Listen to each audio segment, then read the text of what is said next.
بشیر بن جوہنی فرماتے ہیں کہ جنگ احد میں میرے والد شہید ہو گئے. ایک صحابی رسول ہے، جنگ احد میں ان کے والد شہید ہو گئے.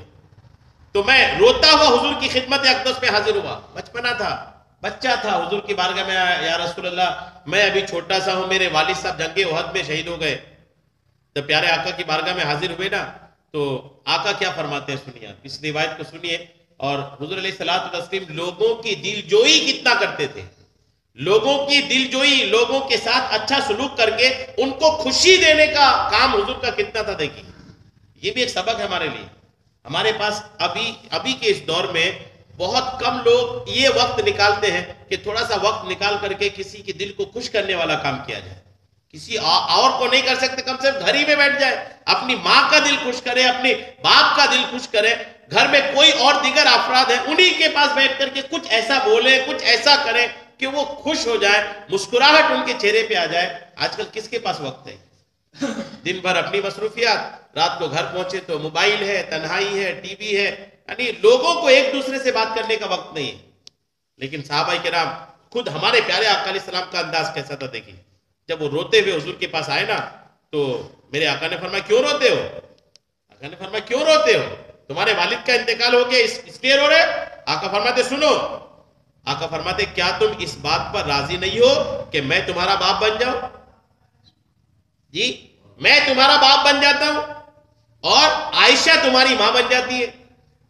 عائشہ کون؟ میرے آقا علیہ السلام کی الحمدللہ سب سے آپ کی چہیتی بیوی. آقا نے فرمایا عائشہ تمہاری ماں بن جائے. پھر میرے آقا علیہ السلام نے، وہ بچہ کہتے ہیں کہ پھر آقا نے میرے سر پر اپنا مبارک ہاتھ پھیرا، جس کا اثر یہ ہوا کہ سر کا وہ حصہ جہاں حضور نے ہاتھ پھیرا، سارے بال بڑھاپے میں کالے تو ہو گئے، لیکن اتنا جتنے میں میرے آقا نے ہاتھ رکھا تھا وہ کالا کے کالا ہی رہا. الحمدللہ یہ بھی کمال تھا میرے آقا علیہ السلام کے ہاتھ کا کہ میرے آقا نے ہاتھ رکھ دیا.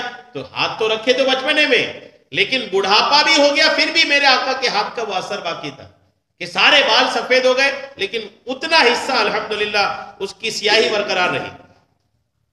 اور میری زبان میں گرا تھی. وہ بچہ کہتے ہیں کہ میری زبان پہ لکنت تھی، جیسے تتلا کی بولتے ہیں نا لوگ، زبان میں گرا ہونا بولتے ہیں. وہ کہتے ہیں کہ میری زبان پہ گرا تھی، اب میرے والد کا انتقال ہو گیا، میں کیا کرتا کیا نہ کرتا، تو جس کی وجہ سے میں برابر بات بھی نہیں کر پاتا تھا. تو پیارے آقا علیہ السلام نے فرمایا کہ تمہاری زبان پہ گرا بھی ہے، تم بول رہے تو تمہاری آواز سمجھ میں نہیں آ رہی، اپنا منہ کھولو. جب انہوں نے منہ کھولا تو پیارے آقا علیہ السلام نے اپنی تھوک ان کے منہ میں ڈالی، اپنا لعاب دہن ان کے منہ میں ڈالا. جیسے لعاب دہن اس کے منہ میں ڈالا، وہ بچہ کہتے ہیں کہ اسی وقت میری زبان کی ساری گرہ کھل گئی اور اللہ نے میری زبان کو الحمدللہ درست فرمایا. زبان بالکل درست ہو گیا. اس کے بعد میرے آقا نے فرمایا تمہارا نام کیا ہے؟ اب آقا پوچھتے تمہارا نام کیا ہے، کیا نام ہے تمہارا؟ تو میں نے کہا بجیر نام ہے میرا. تو آقا علیہ السلام نے فرمایا بجیر نہیں، تمہارا نام بشیر ہے.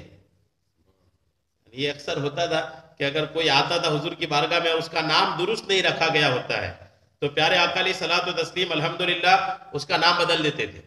یہ حضور کی سنت بھی ہے. آپ کو بھی اگر کوئی ایسا نام والا، چونکہ عجیب و غریب نام رکھتے ہیں لوگ کئی بار، تو اب تو اللہ کا شکر ہے کہ لوگوں میں نام رکھنے میں بیداری ہے، لیکن اب سے کچھ سالوں پہلے جائیں گے تو کچھ کا کچھ نام رکھتے ہیں. تو اگر غلط نام ہو تو فوراً اس نام کو بدل دینا، یہ بھی پیارے آقا کی سنت ہے.